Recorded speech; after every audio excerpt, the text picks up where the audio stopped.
ርዕስ መያዝ የምትፈልጉ ሰዎች ዛሬ የምናገርበት ርዕስ በትንሹ ተጠቅሞ ያድናል በሚል ነው ወይም ትንሹን ተጠቅሞ ያድናል በሚል ነው የምናገረው።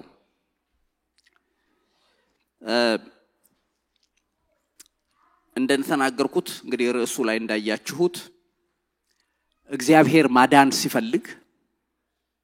እንዴት እንደሚመጣ አይታወቅም። ከኛ ምክር አይፈልግም ወይ አቅጣጫ እንድናሳየው በዚህ በኩል እኮ ብትመጣ ልንለው አንችልም ወይም ብንለውም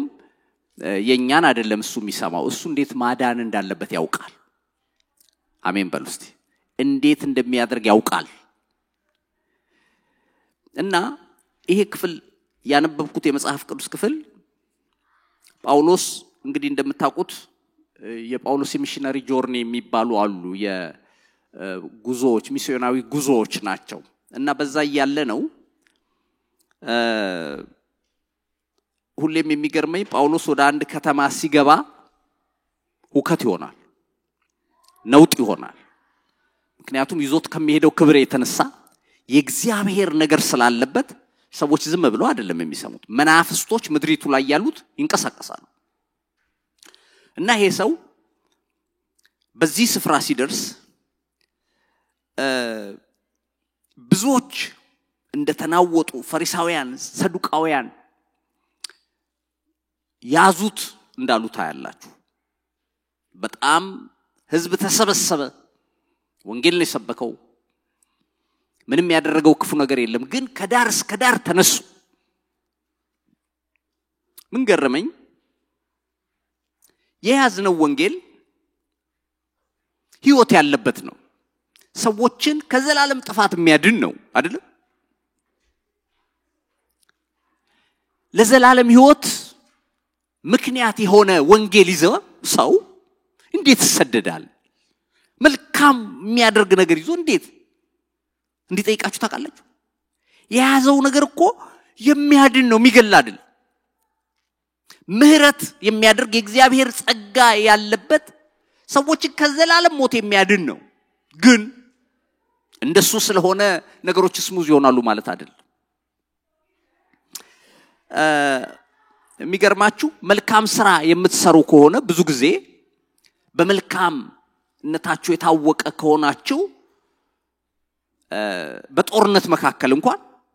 አትነኩም አይደል? አሁን ቀይ መስቀል የርዳታ የእህል ድርጅቶች ምናምን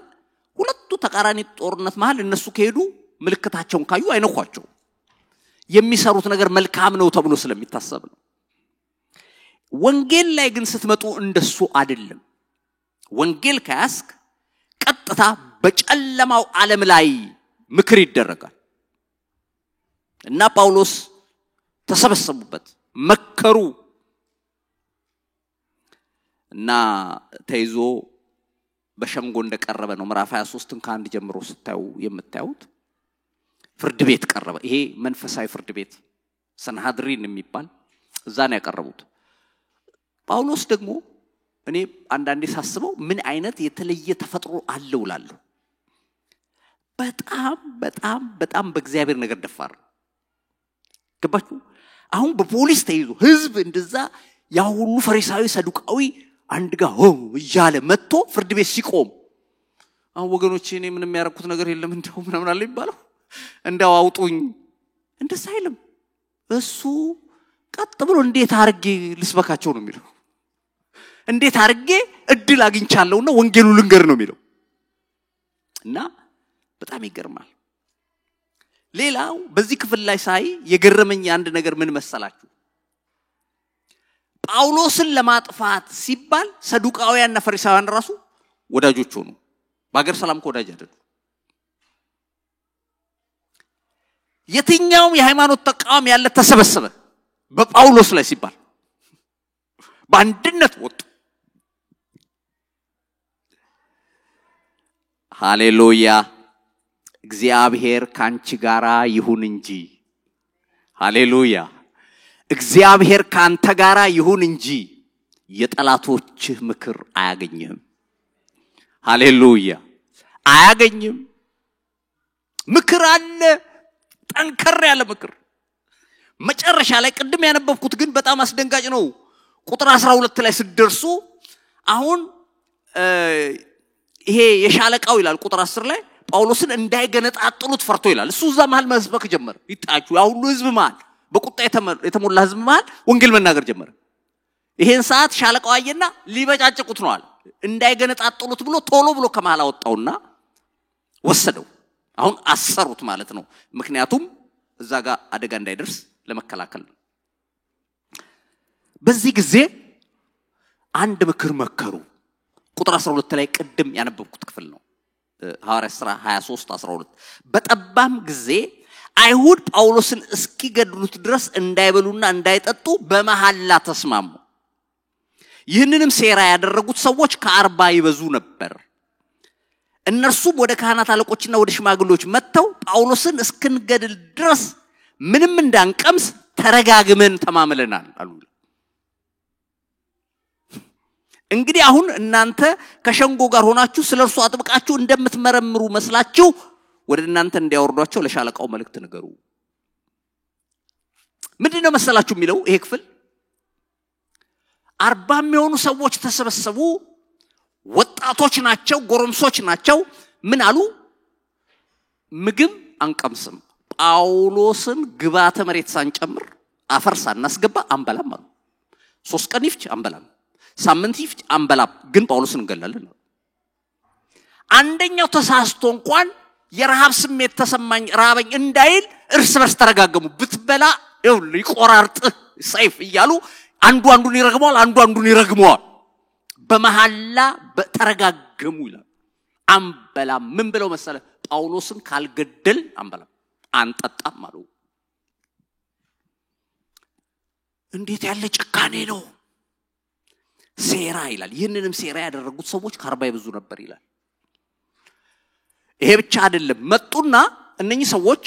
በቤተ መቅደስ አካባቢ አገልግሎት እንዳላቸው ይታሰባል ግን ወደ ካህናቶቹና ሽማግሌዎቹ መጡና እንዲያሏቸው ይሄው 40 ምንሆን ሰዎች ነን ተማምለናል ጳውሎስን እንገላለን ብለናልና እናንተ ግን በአንድ ነገር እርዱን አሏቸው በምን ሲሏቸው ሂዱና ሻለቃውን በደንብ አልገባንም የነገረን ነገር ይምጣና እንደገና ይንገረን በሉ አሏቸው በደንብ እንስማው ይሄን ሰዓትኛ ሬዲ ስለሆን ድንገት ከመካከል ነጥቀን እንገለዋለን ነው ፕላን ይሄ ነው የታቀደው ቅድ እህቴ ተመክሮብሽ ነበር አንቺ አልሰማሽም ወንድሜ መክረውብህ ነበር አንተ አላየህም ነገር ግን ጆሮቹ በስፍራ ሁሉ የሆኑ የሰራዊት ጌታ እግዚአብሔር ሰምቷል ሃሌሉያ እስቲ ክብር ታመጣለታለ ለዚህ ጌታ ምክራቸው አየ እጃቸው ምክራቸውን እንዳትፈጽም እግዚአብሔር የተንኮለኞችን ሐሳብ ከንቱ ያደርጋል ይላል እግዚአብሔር አየ ግን አሁን እግዚአብሔር ለማዳን ምንድነው ማድረግ ያለበት በዚህ ሰዓት ምን ይሆን የሚያረጋው አትጓጓም መብረቅ ነው የሚጥለው ወይስ የመሬትን መንቀጥቀጥ ነው የሚያመጣው ዶፍ ዝናብ ነው የሚጥለው ምን ይሆን የሚያረጋው እግዚአብሔር አታቅም እንዴት እንደሚያድን እሱ ያውቅበታል መውጫ አለው ዙሪያው ግድግዳ ነው ባልከሳት ዙሪያው ገደል ነው ባልከሳት ድልድይ አለው አሜን ይባላል ወይ ዙሪያው ግድግዳ ነው ባልሽ ሰዓት በር አለው መውጫ የለውም የኔ ነገር አብቅቶለታል ሰዎች ቢመጡበት አይፈቱትም ገንዘብ ቢኖር አይፈታውም ባለስልጣኖች ጣልቃ ቢገቡ አይፈቱም ብለሻል የሰራዊት ጌታ እግዚአብሔር ከገባ ይፈታዋል ሃሌሉያ ሃሌሉያ ሃሌሉያ ኢየሱስ የተባረከ ይሁን እሱ ከተነሳ መውጫ አለው እነግርሃለሁ ወንድሜ እህቴ ስሚ እግዚአብሔር ነው አማወራው በጣም ይገርማችኋል እንዴት አርጓዳ ነው ትልቅ ነገር ተጠቅሞ አይደለም ርዕሱን እንዳትረሱ በትንሹ ተጠቅሞ ያድናል ከዛ በኋላ እኛ ሳይቀርብ እንድንገድለው የተዘጋጀነን አሏቸው ይልና ቁጥር 16 ላይ መልሱን ይናገራል የጳውሎስ ያጎቱ ልጅ ግን ደባቸውን በሰማ ጊዜ መጥቶ ወደ ሰፈሩ ገባና ለጳውሎስ ነገረው አንድ ትንሽ ልጅ ነገር የሚያልተባለ እዛ ጥግ ላይ ቁጭ ብሎ ነበር እነሱ ሲመክሩ አላዩትም ነገርም አላሉትም ትንሽ ነው ምን ያመጣል ብለው እነሱ ዛጋ ሲመክሩ ለካያ የጳውሎስ የህቱ ልጅ ነው በነገራችን ላይ ጳውሎስ እህት እንዳለው በዚህ ክፍል ላይ ነው ተጠቀሰው በሌላ ቦታ አልተነገረም የጳውሎስ የህቱ ልጅ ሰማ ትንሽ ነው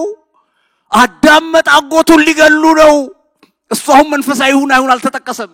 ግን እቺን ዜና ከሰማ በኋላ ቀስ ብሎ ቀጥታ መጣና እስር ቤት አንድ ጊዜ ጳውሎስን ላግኛለ ተጠራለት ምንድነው ሲባል አያጎቴ ነው አለ ጳውሎስ አለው 40 የሚሆኑ ሰዎች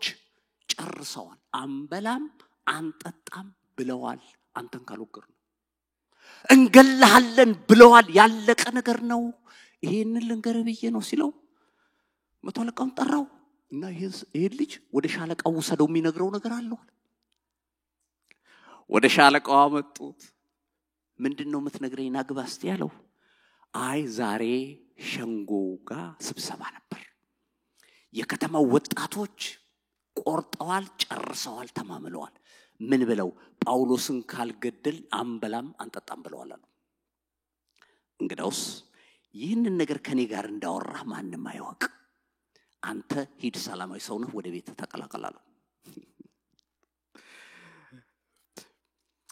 ቁጥር 19 ላይ የሻለቃውም እጁን ይዞ ፈቀቃለና ለብቻ ሆኖ የምታወራይ ነገር ምንድነው ብሎ ጠየቀው እርሱም አይሁድ ስለ ጳውሎስ ከፊት ይልቅ አጥብቀህ እንደምትመረምር መስለው ነገ ወደ ሸንጎ ታወርደው ዘንድ ሊለምኑ ተስማምተዋል እንግዲህ አንተ በእጅ አትበላቸው እስኪገድሉት ድረስ እንዳይበሉና እንዳይጠጡ ተማምለው ከርሱ ከ40 የሚበዙ ሰዎች ያደቡበታልና አሁንም የተዘጋጁ ናቸው ያንተን ምላሽ ይጠብቃሉ አለው የሻለቃውም ይሄን ነገር ለኔ ማመልከተ ለማንንም እንዳትገልጥ ብሎ ካዘዘ በኋላ በላቴናውን አሰናበተው ይላል ወዲያውኑ ማታ ሁሉ 200 ወታደሮች አዘጋጀና ሻለቃው በሉ ይዛችሁት ወደ ቂሳሪያ ወደ ሌላ ሀገር ይዛችሁት ሂዱ ብሎ ለሊቱን ጳውሎስ አምልጧል ኢየሱስ የተባረከ ይሁን ሃሌሉያ እግዚአብሔር ያስመልጥሻል ነፍሰ ገዳይ ባለበት ሃሌሉያ ገዳዮች ባሉበት እግዚአብሔር መውጫ መንገድ አለው ይሄ ነገር ቀላል እንዳይመስላችሁ ያለቀ ነገር በሰው ቋንቋና አስተሳሰብ ይሄው አንበላ ማንጠጣም ያሉት እኮ 100% ሹር ነው ይገሉታል በቃ ምናልባትም ሰብረው የሚገባሉ ብዙ ናቸው ህዝብ ነው ገባ በህዝብ የመጣ ነገር እንዴት ታርገዋል ግን እግዚአብሔር ለካ በቀላሉ ምን ገረመህ በሉኝ እዚህ መሃል የገረመኝ ነገር ጌታ ለጳውሎስ ተገልጦለት ነበር ጳውሎስ እንዳልኳችሁ ነው አንዳንዴ በህይወታችሁ በጣም ይበሰላችሁ ያደጋችሁ ምናምን ከመሰላችሁ የጳውሎስን ህይወት ማጥናት ጥሩ አላል አንዳንድ ልክ የሚያስገባ የህይወት ሌቭል አለ እና ጳውሎስን ተመልከተው አሁን ሊገሉት እየተማከሩ ባሉበት ያ ሁሉ ህዝብ እሱን ሊገል እንደሆነ ያቃል ግን ኮኔክሽኑ አክቲቭ ነው ስቲል ከእግዚአብሔር ጋር ያለው ግንኙነት በደንብ ነው ከጌታ ጋር ይነጋገራል እና ጌታ መጣ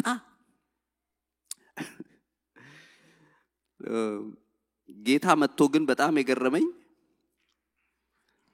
የተናገረው ነገር ነው ወገኖቼ አንዳንዴ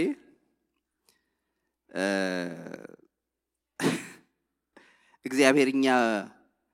በመንፈልገው አይነትና አካሄድ አይደለም የሚሄደው ይሄን ታውቃላችሁ አይደል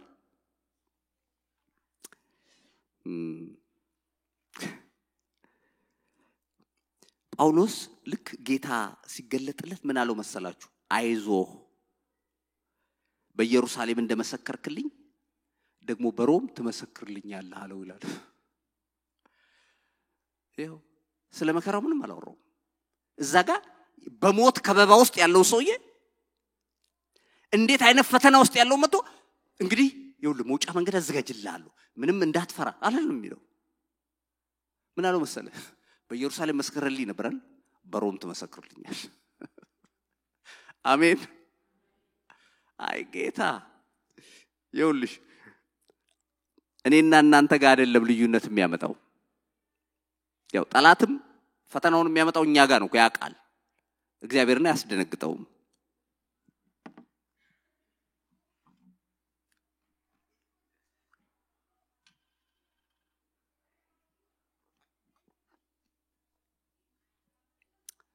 አሁን ጥያቄው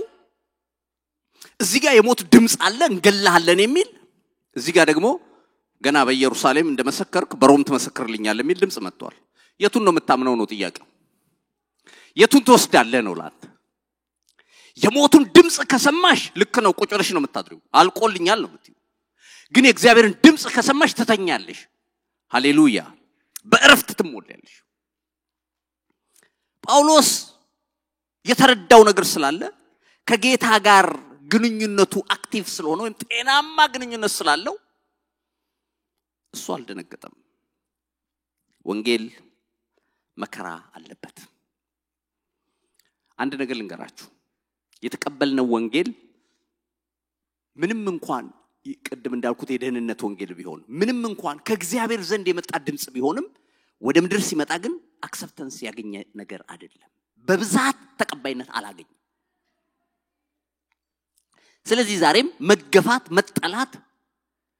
በሰዎች ዘንድ መንቋሸሽ ወንጌል ስለተናገርን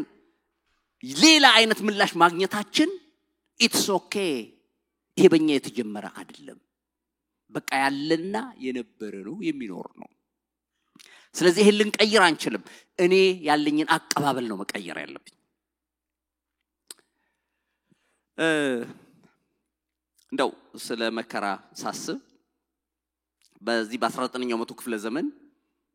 አንድ የሰማው ታሪክ በጣም ልቤን ይነካኛል እሱም በነግራችሁ ደስ ይለኛል በጣም የምናቀው አንድ መዝሙር አለ I have decided to follow Jesus የሚል አይደል ይሄ መዝሙር በጣም ሁሉ ጊዜ በተለይ ጥምቀት ላይም ስንሆን ምናምን ብዙ ጊዜ እንዘምረዋለን እና ስለዚህ መዝሙር ግን አመጣጥ አናቅም የሚገርማችሁ ያቆየ መዝሙር ነው የድሮ መዝሙር ከሚባሉት መካከል ነው ግን እንዴት እንደተዘመረ ዘማሪው ማን እንደሆነ ብዙዎቻችን መናቅ አይመስልኝም እኔም በቅርብ ነው እየሰማሁት በ19ኛዎቹ መቶ ክፍለ ዘመን መጀመሪያ አካባቢ ሚሽነሪዎች በመላው ዓለም እየሄዱ ሲያገለግሉ ወደ ህንድ ሀገር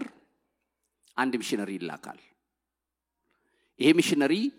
እየመሰከረ ወደ አንድ መንደር ይደርሳል ጋሮ ወደሚባሉ ትራይብ ወዳሉበት እዛ መንደር ሄዶ ሲሰብክ አንድ ፋሚሊ እሺ እንቀበለዋለን ይንጌታ አሉ እና ኢየሱስን የግል አዳኛቸው አደረጋ ባልየው ሚስትየውም ሁለት ልጆች አሏቸው ሁለቱም ልጆቹ ጌታን ተቀበሉ ከዛ በኋላ የዛ የጋሩ የሚባለው ትራይብ መሪ ሰማ እና ህዝብ እንዳለ ግልብጥ ብሎ ወጣ ሚሽነሪው ይሄን አገልግሎ ሄዷል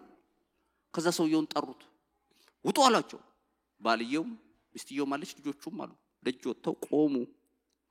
ከዛ መርሳሪያ የታጠቁ ሰዎች መጡ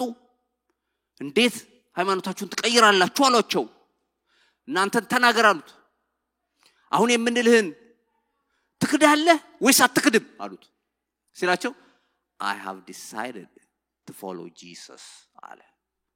ይህን ሰዓት ሚስቱን ገደሏት አሁንስ አትክድም ትክዳለህ ብለው ወደ ልጆቿ አነጣጠሩ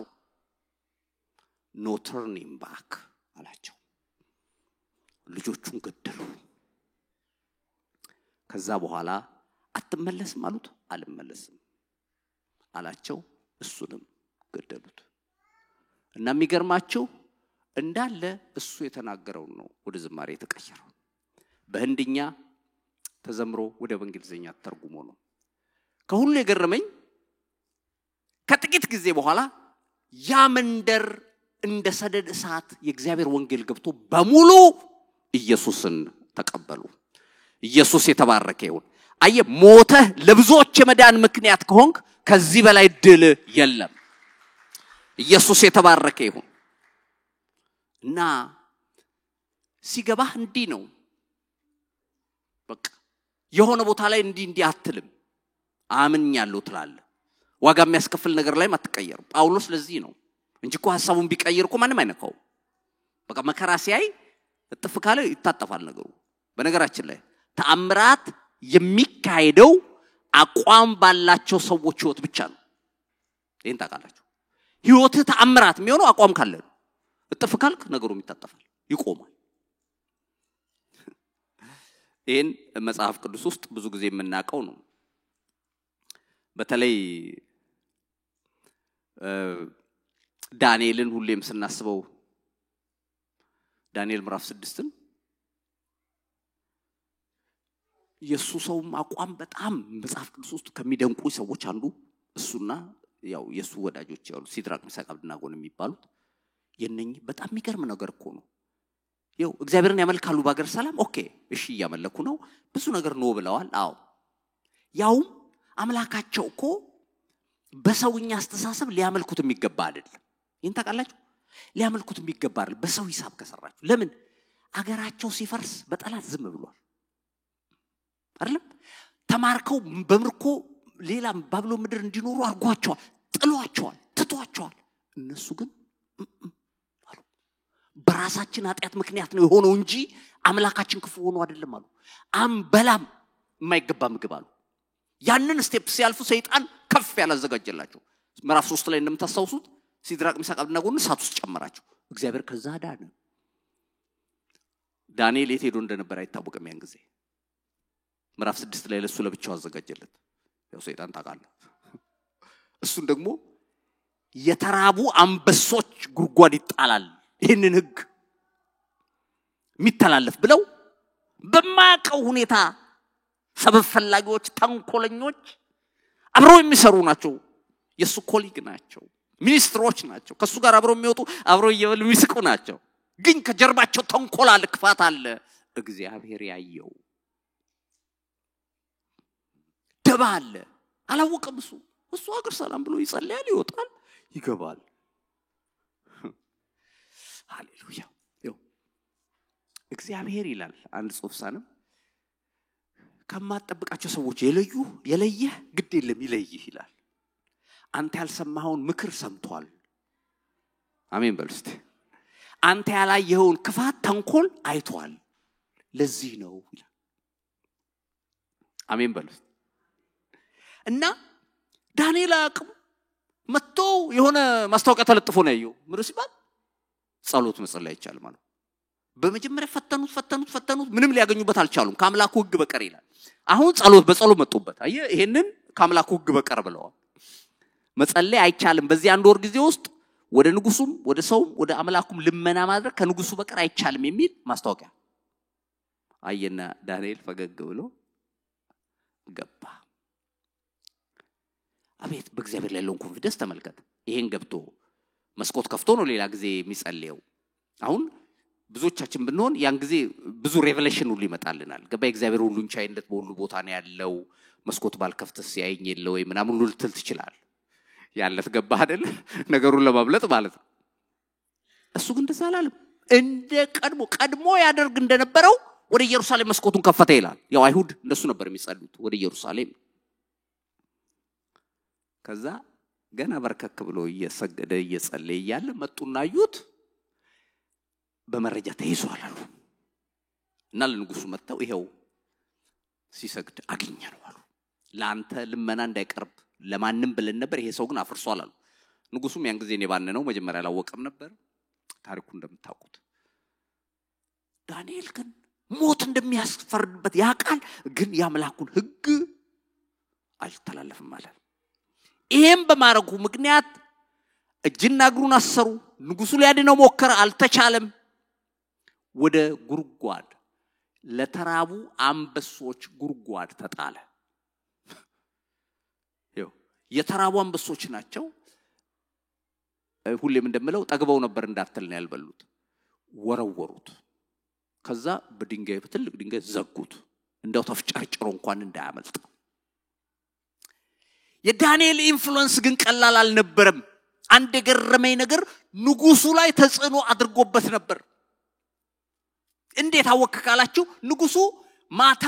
ዝግጅት አለ እዛ ትልቅ ያው ቤተ መንግስት እንደምታውቁት ጋርደን ላይ የሙዚቃ መሳሪያ ይጫወታሉ መጠጥ ይጣል ምግብ ይበላል አሉ ከሌሎች እንግዶች ጋር እንደሱ ነው ሁሌ ማታ ዛሬ ማታ ራስ ዝግጅት የለም ማለት ካንስል አለ አዝኗል በጣም በዳንኤል ጉርጓድ በመጣል ምንም አይነት ዝግጅት የለም ራት እንዳታመጣው አልፈልግም ምንም ነገር አልፈልግም ማለት እና ንጉሱ ለሊቱ ሙሉ አልጋ ላይ ሲገላበጥ አደረ አሁን እኔ ነኝ ንጉስ ማዳን የማልችል እንዴት ኢኖሰንት ሰው ምስኪን ሰው ጉርጓድ ውስጥ አስጨምራለሁ እንዴት ያቀተኛል ህጉ ከሱ በላይ ስለሆነ ነው እነሱም ስለሚያውቁ በፈርስና በሜዶን ቀለበት አሳትመውታል አዝኗል ለሊቱን በቃ ሲገላበጥ ነው ያደረው ለሊት 5 in the morning ተነሳና ጋርዱና አሉ አቤት ጌታዬ ሲለው ና ወደ ጉርጓሩ እንዲደል ምን እናረጋለን ሲለው ና ዳንኤልን እናያለን አረ ጌታዬ ለምበሳ ኩርኮለ ተራቡ አንበሶች የተጣለ ሰው ይታያል እንዴ ግድ የለህምና ውሰደኝ ኑ አሉ መጡ ጋርዶቹ አቤት ክፈቱት ጉርጓሩን አለ ጨለማ ነው እንግዲህ ውስጥ ምንም ይታይ ነገር የለም በው ተብሎ እንግዲህ ለአራት ለአምስት ወታደሮች ምናምን ጋርዱ በድቅ ተደርጎ ወደዛ ሲደረግ ንጉሱ ጠጋልና ዳንኤል ሆይ ሁሉ ጊዜ የምታመልከው አምላክ ከአንበሶቹ አፍ ያድን ዘንድ ችሏል አለው ለተራባ አንበሳ የተጣለ ሰው ምክንያቱም ተጽዕኖ አርጎበታል አምላኩ አዳኝ እንደሆነ ገብቶታል ሲለው ከውስጥ ድምጽ መጣ ንጉስ ሆይ ሺህ ዓመት ንገስ ባንተ ፊት አልበደልኩም በአምላኬም ፊት ቅንነት ተገኝቶብኛልና አምላኬ አንበሶቹን አፍ መልአክ ልኮ ዘግቷል አለው ሃሌሉያ ኢየሱስ የተባረከ ይሁን የውልክ ከሴረኞች እጅ ከተንኮለኞች እጅ የሚያድን የእግዚአብሔር ጣት አለ እንዴት እንደሚያድን አታውቅም ግን ያድንሃል ብቻ አንተ በመስመሩ ብቻ አንተ ያምላክ ህግ እየጠበቅሽ እንደሆነ እርግጠኛ ሁኚ እንጂ ያድንሻል እንዴት እንደሚያድን እሱ ያውቃል እግዚአብሔር አምላክ የተመሰገነ ይሁን በትንሹ ተጠቅሞ አዳነው ሰራዊት አላከም ጦር አላሰለፈም ንጉሱ ተነስቶ እዚህ ጋር ስታዩ ጳውሎስ በትንሹ ልጅ ታሪክ ቀየር አስመለጠ ወገኖቼ አንድ ጥያቄ ልጠይቃችሁ በህይወት መንገድ ላይ መቼም አንድ አደልት የሆነ ሰው ጥያቄ አለው አይደል ጥያቄ ይኖረዋል ግን ይውልህ እግዚአብሔር ድምጽ ያመጣል ሁኔታዎች ደግሞ ድምጽ አላቸው የትኛው ነው የምትሰማው ነው አሁን ጥያቄ ጳውሎስ ጌታን ሰማ አየ ጌታ ደግሞ ምንድነው የሚለው አሁን ያለው ቆይ እስራኤል ሀገር ነው በዚህ በኢየሩሳሌም እንደመሰከርክልኝ በሮም ተመሰክርልኛል ይሏል ይው ሌላው የገረመኝ ነገር ምን መሰላችሁ ጳውሎስ ለሮሜ ክርስቲያኖች ደብዳቤ ሲጽፍ ጽፎላቸው ነበር መልእክት የላከላቸው መልእክት ላይ ምን ይላል መሰላችሁ በእግዚአብሔር ፈቃድ መንገድን እንዲያቀናልኝ እየለመንኩ ሁሉ ጊዜ ስለናንተ ጸልያለሁ ይላል ሮሜ ምዕራፍ 1 ቁጥር 9 ላይ ወደናንተ እንድመጣ ጌታን ነግሬዋለሁ እና ያቀናልኛል እመጣለሁ አንድ ቀን አይቀርም ይላል ጸሎት ጸልያለሁ በጌታ ፊት ይላል ግን ይኸውልህ ጳውሎስ ሄዷል ወደ ሮም የሄደው ግን በመሰለ በሰንሰለት ታስሮ ነው ምን ብለን እናስተምራለን የጸሎት ጥያቄና መልስ እግዚአብሔር ነው የሚመልስልህ እንዴት እንደሚመልስ አጣቀም ፍሪ ኦፍ ቻርጅ ያለ ምንም ክፍያ ነው ያለ ገንዘብ ነው ሊወስደው ወጪም ሳያስወጣው ግን ደግሞ በጳውሎስ ፕሮግራም ውስጥ ያለው እሱ ለአገልግሎት ነው ለጉብኝት ነው መጣለ ያለው እግዚአብሔር ግን በእስር ከዚሁ ጋር ተያይዞ ምዕራፍ 27 ላይ እዚሁ የሐዋርያ ሥራ ላይ ስትደርሱ ጳውሎስ ምን ይሆናል መሰላችሁ በመርከብ ተጉዞ አሁን ይሄንን ፓርት ካለፉ በኋላ ቂሳሪያ መጥቶ ከቂሳሪያ በኋላ ወደ ሮም እንዲሄድ ተወሰነ ማለት ነው መርከብ ጉዞ ጀመሩ ይሄንን ብዙ ጊዜ ተመረነዋል እና በመንገድ ላይ አውራቂስ የሚባል ንፋስ መጥቶ መርከቢቱን ሰባበራት ጳውሎስ አንሄድ ብሎ ነበር አንሄድ ጥሩ አይደለም ይሄ ጉዞ ይሄ መንገዳችን ጥሩ አይደለም ብሎ ነበር የሰማው የለም ጉዞ ጀመሩ ጉዞ እንደጀመሩ አደገኛ ንፋስ ይሄ አውራቂስ የሚባለው መጣና መርከቢቱን መታት ይላል ሰባበረ ብዙ ነገር እህላቸውን እንዳላውጥተው ከአሌክሳንድሪያ ከግብጽ የተነሳች መርከብ ነበረች እንግዲህ አሁሉ እህል እንደምታውቁት ያው በአባይ ውሃ የተመረተ ነው እንዳለ ውሃ ውስጥ ጨመሩ ስንዴው ከዛ በኋላ ግን ጉዞ ጥቂት እንደተጓዙ መጽሐፍ ቅዱስ ምን ይላል መሰላችሁ ከእንግዲህ በኋላ እንድናለን የማለት ተስፋ ተቆረጠ ይላል ቀንና ፀሐይ ለ3 ቀን ለ4 ቀን ፀሐይንም አላየንም ጨረቃንም ከዋክብትንም አላየንም ይላሉ ይሄንን ያሉበት ምክንያት ምንድነው ብዙዎች እንደሚስማሙት የሚመሩት እንግዲህ በከዋክብት ነው እና ጨረቃ ፀሐይ ማየታቸው ዳይሬክሽን ያሳውቃቸው ነበር እነሱ ግን ሊያዩ አልቻሉ ከስር ውሃ ነው ከላይ ውሃ ነው ማዕበል ነው ለቀነው ተነዳል የሚል ቃል ታነባላችሁ መርከቧ ተሰባበረች ባህር ላይ ነው ያሉት ወዴት እንደሚከድ አይታወቅም ያለቀለት ነገር ነው ሁሉም ተስፋ ቆረጡ እንድናለን የማለት ተስፋ ተቆረጠ ማለት ምን ማለት ነው እንደምንሞት ሁላችንም እርግጠኛ ሆን ነው የሚሉት በቃ እንደምንሞት አላቃዚ ድረስ ነው ሁሉም ሰው ልክ ሲወስን እንደዛው ነገር ሳይለወጥ ጳውሎስ ቆሞ እየተንገዳገደ ይሆናል አንድ ጊዜ ብሎ አጨበጨበ ምንድነው አሉ ቀድሞ በሰማችሁ ይኖሮ አትነሱ ባልኳችሁ ጊዜ አንነሳም ነበር ከደሴቲቱ አላቸው ግን አልሰማችሁም ጥፋት ይሆናል ብያችሁ ነበር እናንተ አልሰማችሁም የሰማችሁት ድምጽ ሌላ ነው ቁጥር 11 ላይ እዛው 27 11 ላይ የመቶ አለቃው ግን ጳውሎስ ከተናገረው ይልቅ የመርከቡን መሪውንና ባለቤቱን ያምን ነበር ይላል 27 ማለት ነው ሐዋርያ ሥራ 27 11 ላይ ይሁን የመቶ አለቃው እነ ጳውሎስን አስሮ የሚሄደው የመቶ አለቃ ጳውሎስ ከሚናገረው ይልቅ የሚያምነው የመርከቡን ባለቤትና የመርከቡን ካፒቴን ነው ለምን መሰለ እነሱ ልምድ አላቸው ወንድሜ በልምድ ነው የምትወጣው በድምጽ ይሄው እግዚአብሔር ዛሬ ጠይቃል ልምዱን ተይው ልምዱን እነሱ ጋር ብዙ መረጃ ያለ የነገሩሽን ተይው ወደጎን አንቺ በእግዚአብሔር ላይ ታመኚ በእግዚአብሔር ላይ ተደገፍ እንዴት እንደሚያሻግርህ አታውቅም ተሻግረ ታገኘዋል የታመኑ ሰዎች ጳውሎስ አይዟችሁ አለ ከዛ በመካከላቸው ቆሞ ጌታ አሁን ምን ይለዋል ጳውሎስ ሆይ አትፍራ በቄሳር ፊት ልትቆም ይገባሃል እግዚአብሔር ካንተ ጋር ነው አለው ይላል ካንተ ጋር የሚሄዱትን ሰዎች ሰጥቷል ሐዋርያ ሥራ 27 24 ላይ አሁንም ጌታ መጣ እዛ ነገሩ አልተለወጠም እኮ ግን አትፍራ ይለዋል በቄሳር ፊት ትቆማል እግዚአብሔር ጌታ ስለራሱ ስለ ስራው ስለ መንግስቱ ስራ ነው የሚያወራው እንጂ ስለ ጳውሎስ ነውጥ አይደለም የሚያወራው አሁንም ትቆምልኛል ትመሰክርልኛል ደሞ ይለዋል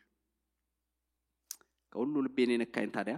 ጳውሎስ ነገር ሳይቀየር እዛው ማዕበሉ ባለበት እንድናለን ማለት ተስፋ ተቆረጠ ባሉበት ቁጥር 20 ላይ እንደሱ ብለዋል እንድናለን የማለት ተስፋ ተቆርጧል ብለዋል ይሄም ባሉበት ግን እሱ ቆሞ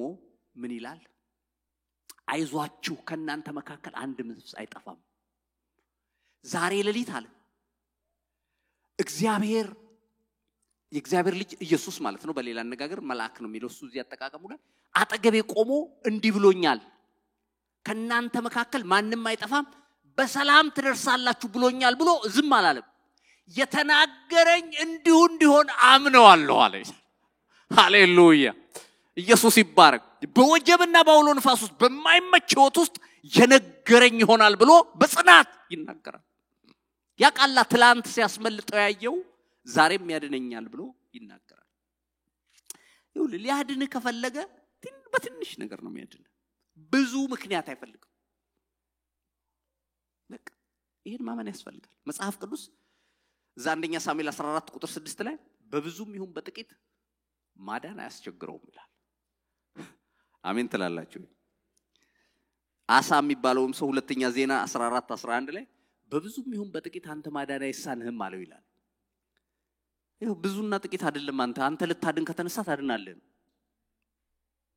ሃሌሉያ ብቻ እግዚአብሔር ካንቺ ጋር ነው በሁለተኛ ዓለም ጦርነት አንድ ደሴት ላይ ውጊያ እየተደረገ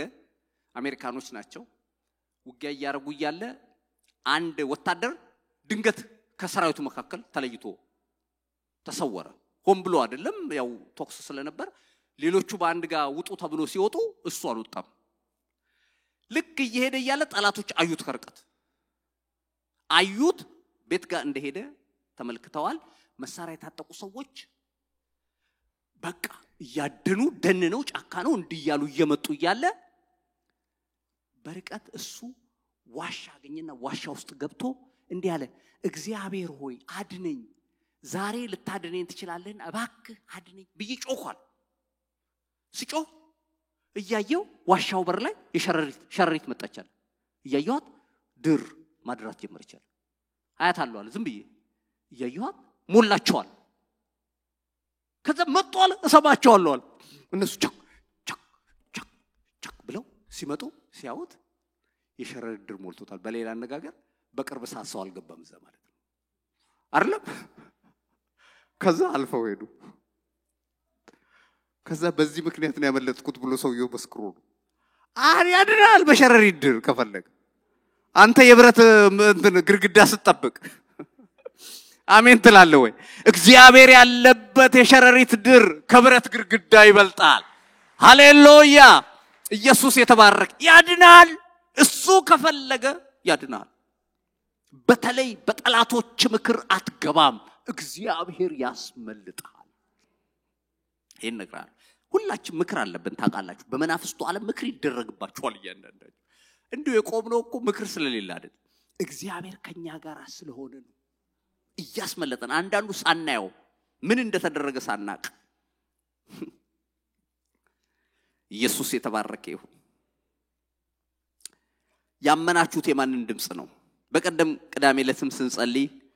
ስንነጋገር ነበረ ባለፈው ሳምንት ይሄ ዘኍልቍ ምዕራፍ 13 ላይ ካሌብ የተባለው ሰው ኢያሱና ካሌብን ሌሎች 10 የሆኑ አጠቃላይ 12 ማለት ነው ከሲና ተራራ ሙሴ ለስለላ ይላካቸው ሄደው ሂዱ ሰልሉ ምድሪቱን ይውናኑ ተብለው ሲላኩ 12ቱም አንድ ከተማ ነው የገቡት ይያርቁ ሄደው አዩ ጎብኝተው ሲመለሱ ሁሌም የሚደንቀኝ ነገር የተለያየ ኢንፎርሜሽን ይዘው ተመለሱ አንድ ሀገር ገብተው አንድ አይነት ነገር አይተው እና ከሁሉ የሚገርመው ምንድነው ህዝቡ ጋር መተው ያወሩት ነገር አስሩ አሉ መግባት አንችልም አሉ መግባት አንችልም ምክንያቱም ያየናቸው ሰዎች በጣም ረጃጅም ናቸው ግዙፍ ናቸው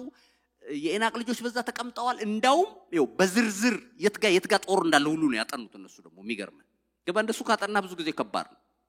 አንተ እንደሱ እንድታጠና አልተጠየቅም አሁን ሳውል በነገራችን ላይ ጎልያድን የፈራው ስላለባበሱ አጥንቶ ነው ቁመቱ የነገረ ሳውል ነው ታውቃለህ 6 ክንድ ከስንዝር ነው 3 ሜትር ከምናምን ነው ብሎ ከስንዝሯን ሁሉ በደንብ እሱ ነው የነገረ የለበሰው ብረት እንደሱ ካጠና ከባድ ነው እንዴት ብለህ ትገጥመዋለህ ከራስ ጋር ታወዳድር ነው ማለት አያገባህም ብረትም ይልበስ ታንክም ይዞ ይምጣ ይፈልግ አሜን በልስ አንተ በእግዚአብሔር ላይ መደገፍ ነው እና በቃ የአማሌቅ ልጆች በዚህ ተቀምጠዋል ኔፍሊምስ ሁሉ ብለዋል ኔፍሊምስ እኮ ምዕራፍ 6 ላይ ጠፍተዋል ይሄን ታውቃላችሁ ከዚህ በፊትም ነግሬያችኋለሁ ኔፍሊምስ የሚሉት የኤናቅ ልጆች ነው ችግርህን በጣም ስታጎላው ማለት ነው ገባህ ከሚገባው በላይ ስታጎላው በራስ ያጎላውን ችግር ደግሞ እንዴት አድርገህ ትጋፈጠዋል እና ኔፍሊምስ አይተናል እዛ በቃ ወተትና ማር ልክ ነው ታፈሳለች ግን መግባት አይታሰብም ማይሆን ነገር ነው ብለው ሲሉ ካሌብ መጣ ዝምበሉ አንድ ጊዜ ያለና እንውጣ እንውረስ አለ እንገባለን እንዴት ሲሉት በጣም ይገርማችሁ ኢያሱ ምዕራፍ 14 ላይ በተለይ ሄዳችሁ ስታነቡ ደጋግሞ እንዲላል እግዚአብሔር የነገረኝ ሃሌሉያ ጠላት የነገረኝን አልሰማም በዙሪያ ያየሁትን ኢንፎርሜሽን አልሰማም ነገር ግን እግዚአብሔር የነገረኝን ሰማለሁ ሃሌሉያ እግዚአብሔር ምን ብሎሻል ምን ብሎሃል ወንድሜ አሁን ዙሪያ ላይ ያለው ኢንፎርሜሽን ሁሉ ድምጹ ደስ አይልም ነገር ግን እግዚአብሔር ያለህ ነገር አለ እሱን ይዘህ የሙጥኝ በል ውጤት ይቀየራል እንዴት እንደተቀየረ ሳታውቅ ተቀይሮ ታያለ አሜን አትልም ወይ ሃሌሉያ እግዚአብሔር የገባበት ነገር አይሸነፍም እሱ ቀድሟል አንድ አይነት ተስፋ ይዘው እግዚአብሔር የተናገራቸው ለሁሉም ነው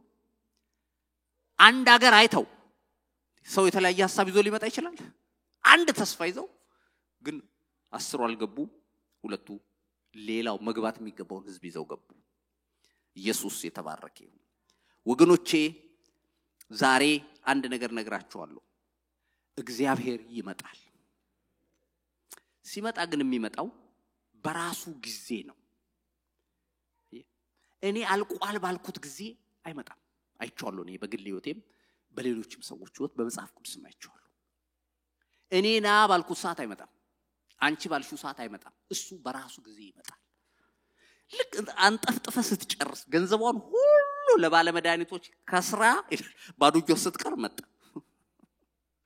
አይገርም ሁሉ ነገር አንጠፍጥፎ አስጨርሷት ነው የመጣው ኢሳይያስ 60 ቁጥር 22 ላይ እንዲህ የሚል ቃል አለ እኔ እግዚአብሔር በዘመኑ ይናፋጥነዋለሁ በእንግሊዘኛ በጣም ደስ የሚል ነው ምን እንደሚል ታውቃላችሁ when the time is right I the Lord will make it happen amen በሉስቲ when the time is right I the Lord will make it happen ይላል ሰዓቱ ልክ ሲሆን እኔ እግዚአብሔር አደርገዋለሁ አትታገል ያለ ጊዜው የሆነ ነገር ትክክል አይሆንም ከዚህ በፊት ከረጅም ጊዜ በፊት ነግሬያችኋለሁ አንድ መንፈሳዊ ልጅ ነበር አሁን ሁሉ ጊዜ አገልጋይ ነው እና ያኔም ገና ያንግ ነው ግን ብቻ ወደዛ እንትን ይያለ ነበር እና አብረን እየሄድን አንድ ጊዜ በቃ እኔ አገልጋይ መሆን ፈልጋለሁ ለምንድን ነው ነገሮች እንትን የማይሉት ብሎ ተቀጣጥሏል ያው የልጅነት ነገርም አለ ከዛ ጥሪው ሊኖር ይችላል ግን በጊዜው ነው የሚሆነው የሚለውን ለማስረዳት እየሄድን አንድ የማንጎ ዛፍ እኔ ምኖርበት ግቢ ነበር እና ሳየውት ይሄ ማንጎ ዛፍ አይደለም አልኩት አዎ ፍሬዎችም አሉት አሁን ይሄን ፍሬ ቆርጬ በሰጥ ትበላለህ አልኩት አይ አልበላም ገና እኮ ጥሬ ነው አለኝ አንተም እንግዳውስ ጥሬ ነህ ገና በጊዜ ስትበስል ትበስላለህ በቃ ያን ጊዜ አንተም ብሉኝ ብለህ አይደለም ራሳቸው ሰዎች ካልበላን ይሉሃል አሁን እኮ ችግር የተፈጠረው ምንድነው እኔን እኮ ሳላወቀኝም እንጂ ሰዓት ነበርኩ ማዘንበው እኔን የሚገለባብጠው ነው እንጂ የሚለው ገለባብጠናና ተብሎ አይደለም እንደሱ መጠበቅ ያስፈልጋል ካለብህ አንተ አትናገርም ጥሩ ነገር ያለበት ሰው ፈልጎ ይመጣል ሰው ና በለ ንገረን ይባላል ንገስብን ይባላል ተግባባን አይደል ስለዚህ በጊዜው ሲሆን ነው የሚለውን ነገር በዛ ምክንያት አስረድቻለሁ አንድ ነገር ልንገራችሁ ይመጣል ዛሬ ግን ማስመር የምፈልገው ነገር ትንሽ በሚመስለው ነገር እሱ ያድናል አንድ ሐሳብ ልናገርና ልጨርስ በተለይ ይሄ ዮሐንስ ምዕራፍ 6 ቁጥር 9 ላይ ዮሐንስ ወንጌል ምዕራፍ 6 እንደምታውቁት 5000 ሰው የተመገበበት ክፍል ነው እና ጌታ የሚበልጡ ስጧቸው አላቸው በረሃ ውስጥ ጌታ አምጥተው ነው እነሱ የሚሰጡት ደንግጠው ሐዋርያት ሲተያዩ እንድሪያስ የሚባለው ሰው ነው አይ ቲንክ ዞር ብሎ አንድ ትንሽ ልጅ በዚህ አለ 5 እንጀራና 2 ዓሣ ይዟል አለ ወይም እዛ የምሳቃውን የያዘ ልጅ ነው እዚህ አለ እሱ ምን ማለቱ እንደሆነም አልገባኝም ምን ያንን ለምን እንደነገረም በቃ ምግብ የሚባል ነገር የለም ለማለት ነው እሱ ያንን ያለው አይ ቲንክ ሳስበው ጌታ ደግሞ አምጣዋለሁ አሜን ተላልኩ ትንሽ ልጅ ነው አዎ ትንሽ ነገር ነው ያዘው አምጣው እኔ ታምር ሰራበታለሁ አምጣው ብሎ 5000 ሰው መግቦ 12 መሶብ ተነሳ ይላል በቃ ብዙ አይፈልግም እሱ ለመስራት ካለ ትንሹን ነገር እንዴት እንደሚያበዛው ያውቅ ከብዙ ነገር እኛንን መነሳት የምንፈልገው በቃ ምን አለ ብሎ ሰዎች ይጠይቃሉ የሆነ ነገር ፕላን ሳይሆን በቪዥናችሁ ሼር አድርጓቸው ምን አለ ስንት አለ ብሎ ነው የሚጠይቋቸው በቅርብ ሰብቻለሁ አንዱ ልጅ ያው እኔ ሀብታም ነኝ ሰው ግን ብዙ ሊረዳኝ አልቻለም አላት ለአንዷ እንዴት ለመሆኑ ብዙ ብር ነው ያለ አላው እንዳው ዝም ብዬ መንገር አይሆንብኝ እንጂ ብዙ ነው ያለኝ ግን ባንኮች ሁሉ ሲሄድ ሊሰጡኝ አልቻሉም ማለት ምን ያህል ነው ያለ ለመሆኑ ስትለው አይ እሱ የተወሰኑ ሚሊዮኖች አሉኝ አረባካ አለችው በሚሊዮኖች አለኛው እና ታዲያ ባንኮች አልሰጣሉ አለ አዎ አልሰጣሉ ታዲያ የት ነው ያለው ስለ ለነገሩ አሁን ለጊዜው ያለው ጭንቅላቴ ውስጥ ነው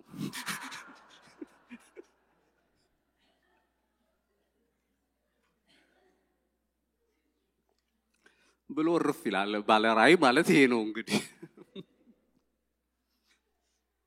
ምን ልለው እንዳው ይሄንን እንዳው እንደ ጨዋታ ማነሳሁት እንጂ ቪዥነሪ ስትሆን ሙሉ ነህ ገባል ኪስህን አይደለም የምታየው በቃ እግዚአብሔር ብሏል ያደርጋል ትላል ፕሮቫይድ ያደርጋል እግዚአብሔር ያዘጋጃል አለው ይላል ያዘጋጃል ነግረሃል ኢየሱስ የተባረከው በብዙም ይሁን በጥቂት ማዳን ይችላል ብዙ አያስፈልገውም ሊያድንሽ ከተነሳ እንዴት እንደሆነ እዛው ጋር ዘመንሽ ሙሉ በመታቀው ነገር ያድንሽ እንጸልያለን